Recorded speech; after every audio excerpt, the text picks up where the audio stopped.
तो जैसे ही उनके मन में इस भारतीय विरासत को ध्वस्त करने की ज्वाला दहकाने का मन हुआ, धीरे धीरे उन्होंने शिक्षा को, भाषा को, चिकित्सा को और भूषा को एक एक करके कानून के माध्यम से अथवा आपके भीतर होने वाले उस खून के माध्यम से जब कोई वायरस प्रविष्ट कर दिया जाता है तो उस वायरस के प्रविष्ट होते ही कुछ ऐसी बीमारियां जो हमारे ही कारण हमारे मन में उत्पन्न होती हैं, बाद में जाकर के तन को विकृत करने के लिए कारण बनती हैं, उन्होंने भेजना प्रारंभ कर दिए।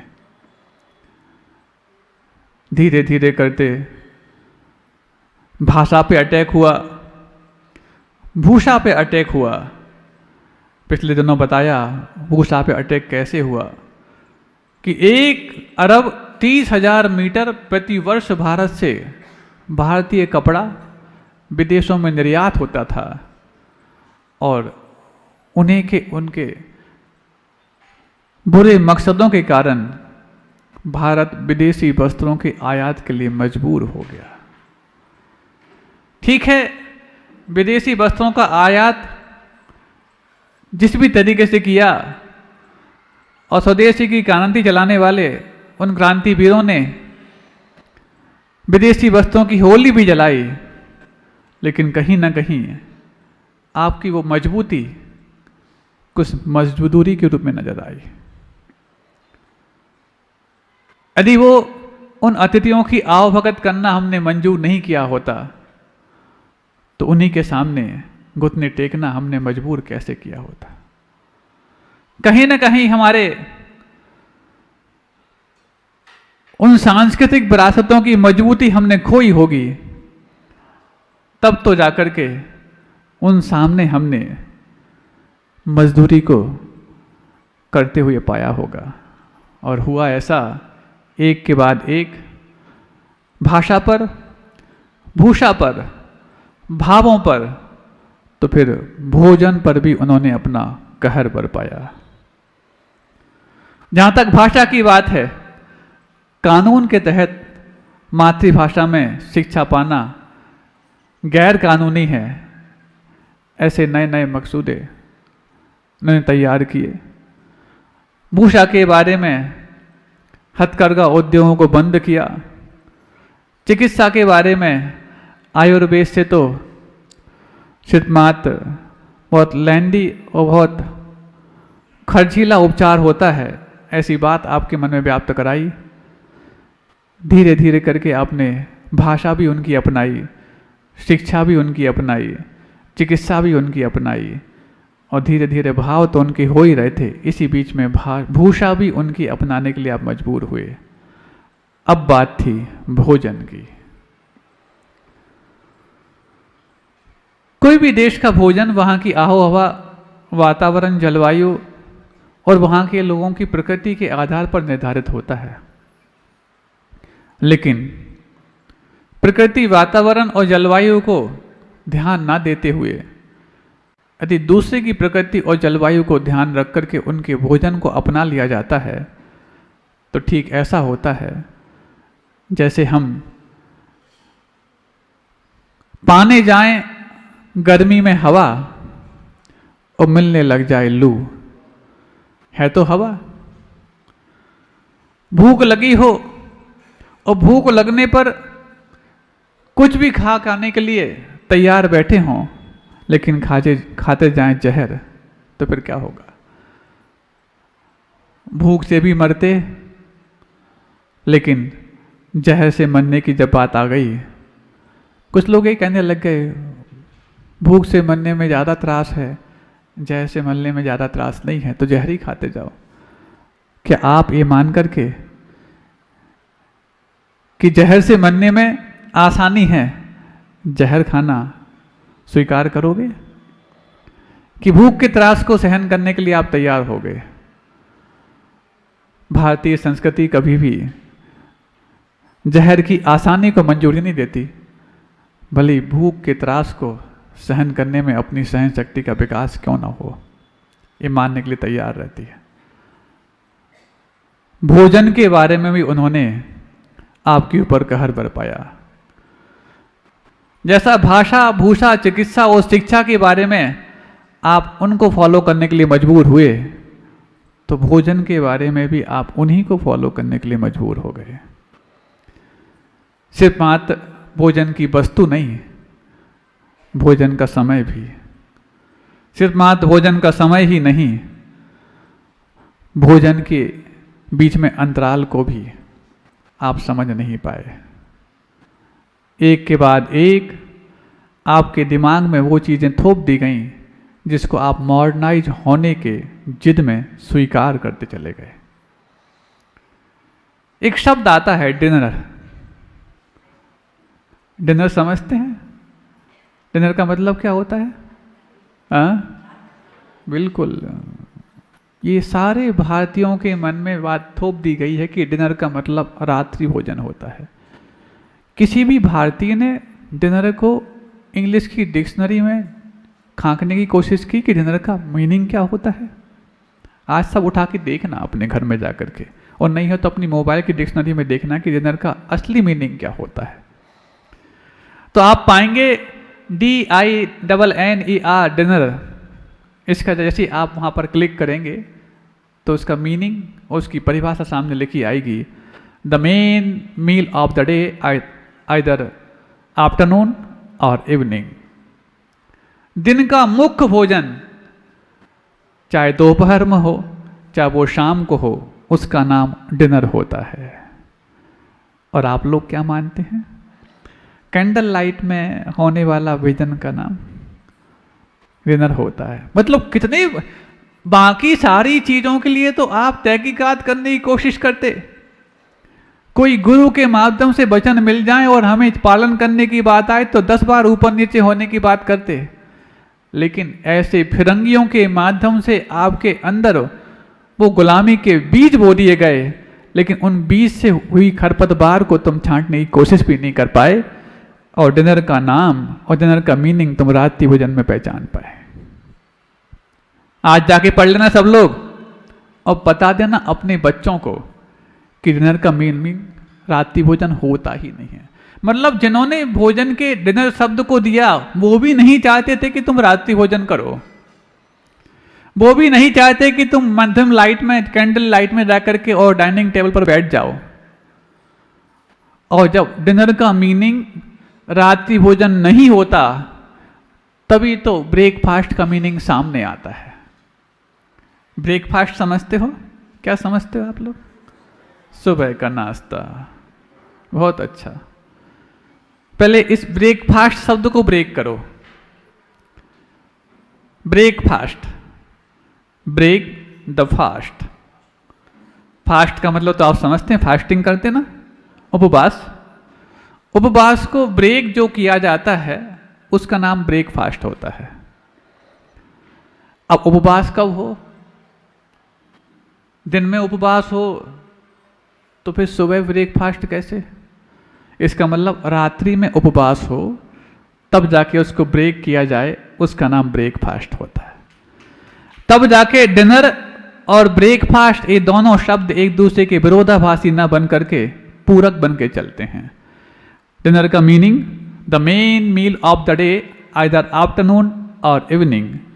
और ब्रेकफास्ट का मीनिंग ब्रेक द फास्ट, जो आपने रात में किया था। रात्रि में उपवास हो उसको तोड़ने का नाम ब्रेकफास्ट है, जो सुबह आप करते थे। और रात्रि में उपवास क्यों हो? क्योंकि डिनर का मीनिंग ही था दिन का मुख्य भोजन, जो या तो दोपहर में किया जाए या शाम को किया जाए। लेकिन भारतीय सरफरे उन फिरंगों की, उन फिरंगियों की जिनको सरफरोशी की तमन्ना उनमें नहीं आई, लेकिन पता नहीं उनके फरोश को अपने सर पे लिए घूम रहे हैं कि डिनर का मीनिंग रात्रि भोजन होता है और ब्रेकफास्ट का मीनिंग सुबह का नाश्ता होता है। ऐसा सुनने लग गए। बड़े बड़े स्कूलों में पढ़ाते अपने बच्चों के लिए, मोटी मोटी फीस दे के पढ़ाते, और अपनी भाषा को बेचने के नाम पर अंग्रेजी की मिल्कियत उनके दिमाग में थोपते। लेकिन उस अंग्रेजी पढ़ने के बाद इतनी सी तुम्हें बात समझ में नहीं आ पाई कि जिस भोजन का स्पेलिंग और मीनिंग हमें सही रूप में जानना चाहिए था, उसी को आज तक हम सही रूप में नहीं जान पाए। हम फिर बताएंगे इसका मीनिंग एक बार और। अभी तो चूंकि शुरुआत हमने की है उस विषय की, जिस विषय के बारे में आपको जानकारी बहुत पहले होनी चाहिए थी, लेकिन नहीं जानकारी होने के कारण ही आप आधुनिक होने की जिद में आध्यात्मिक नहीं बन पाए। आधुनिकता और आध्यात्मिकता ये दोनों विरोधी होती हैं। ये बात हमने कब सीखी? शायद तब सीखी जब हम ये मानने के लिए मजबूर हो गए कि फिरंगियों ने जो हमें रास्ता लिखी है वही सही हमारा रास्ता है। अब देखो, ये तो होगा समय की बात। फिर बात आती है भोजन किस वस्तु का हो, कब हो, क्यों हो, कितने अंतराल के साथ हो और कैसे हो। आप लोग सुन रहे हैं, इसलिए क्योंकि भोजन की बात सुन करके तो रामायण में आपने देखा होगा कुंभकर्ण की भी नींद खुल गई थी। तो भोजन की बात करते वक्त किसी की नींद ना लग जाए, इसलिए हम आपको पूछते हैं, आप लोग सुन रहे हैं? ऐसा रामायण में दिखाया गया था। बाकी पद्म पुराण में क्या है वो नहीं कहना चाहते, लेकिन जो कि आपने रामायण देखी है इसलिए आपने देखा होगा कि बड़े बड़े नगाड़ों से भी जिसकी नींद नहीं खुलती थी, वो भोजन की बड़ी बड़ी जलेबियाँ और बड़े बड़े व्यंजन को जब उसकी सुगंधी उसकी नाक में गई तो उस सुगंधी से उसकी नींद खुल पाई। आज हम आपकी नींद खोलने के लिए यहाँ बैठे हैं। तो महाराज यहाँ पर हम कल सोते सोते आए थे क्या? हाँ, सोते ही तो आए थे, लेकिन नींद खुल जाए, चाहे भोजन से खुल जाए चाहे भजन से खुल जाए, लेकिन जन जन तक ये बात अवश्य पहुँच जाए कि तुमने अभी तक जो सीख रखा है उसको अब पहुँचने की आवश्यकता है, और वो पहुँचने के लिए सुधासागर भवन तक पहुँचने की आवश्यकता है। महाराज वो तो सुन लेते हैं यूट्यूब के माध्यम से अपने घर पे, सोते सोते सुनते होंगे, इसलिए न सोने का मीनिंग समझ पाए न खाने का मीनिंग समझ पाए। तो जब हुआ ऐसा कि इनके भोजन को भी बर्बाद किया जाए, क्योंकि इनकी बुद्धि को विकसित करने के लिए इनकी सांस्कृतिक विरासत मात्र कारण नहीं है। इस सांस्कृतिक विरासत के लिए और बरकरार रखने के लिए जो अपने तन को वेतन देते हैं, उस तन के वेतन से ही तो इनका मन चेतन के रूप में तब्दील होता है। तो इनकी भोजन को भी बिगाड़ा जाए, और धीरे धीरे ऐसी चीज़ें आपके बीच में लाई गई जिससे तुम्हारा मन तुम्हारे भोजन के विकार के साथ साथ विकृत हो जाए। आपने सुना होगा 25-50 साल पहले एक ऐसा, जैसे आपने कभी देखा बरसात में जब पानी गिरता है और जहाँ पर लाल मिट्टी हो तो पूरा का पूरा पानी जो बहता है वो लाल लाल होता है। ऐसी लाल मिट्टी से घुली हुआ एक पेय आया आपके बीच में। कौन सा पेय था वो? हाँ, सुनने में नहीं आ रहा। चाह। आपकी चाह चाय बन गई। आएगी नहीं? एक ऐसा छोटा सा धीमा जहर आपके पास पहले शुरुआत किया था, क्योंकि कभी भी जब बहुत दिनों से उपवास चल रहा हो तो शुरुआत में भोजन नहीं, कुछ पेय पिलाया जाता है। तो आपके फिरंगियों की संस्कृति से प्रभावित नहीं होने वाला जब उपवास चल रहा था तो आपके लिए पारणा के रूप में चाय सामने लाई गई, शुरुआत कराई गई, फ्री में बांटी गई थी, सुना था उस समय। और फ्री में ऐसी बांटी गई कि जब उससे तुम इतने प्रभावित हो गए, उसमें इतने एडिक्ट हो गए कि तुम महंगा पैसा दे कर के भी उस जहर को पीने के लिए मजबूर हो गए। तब फिरंगी मान गए इन भारतीयों के लुभाने के लिए सबसे आसान उपाय है कोई भी चीज़ फ्री में दे दी जाए, है ना। जब बहुत बड़ी भीड़ इकट्ठी करनी हो, कोई रैली हो रही हो, तो बस मुफ्त भोजन की बात कर दो और मुफ्त वाहन की बात कर दो, लाखों लोग कब इकट्ठे हो जाएंगे पता नहीं। वो लाखों लोग ये नहीं समझते कि 100-200 रुपए के भोजन और वाहन को हम पा कर के वहाँ जा रहे हैं, तो ऐसे में अपने व्यापार को बंद करके कितना हम घाटा पालेंगे। लेकिन ये फ्री में मिल रही है, ये तो फ्री में जहर भी मिल जाए तो उस कहर से बचने के लिए जरा भी प्रयास नहीं करेंगे। फ्री में जो मिल रहा है महाराज, मेहनत करके जो पाया जाता है उसमें उतना आनंद नहीं आता। भले ही एक टोकरी हमने बेर खरीद लिए हों, लेकिन पत्थर से तोड़ करके खाने का तो मजा ही कुछ और होता है। होता कि नहीं होता?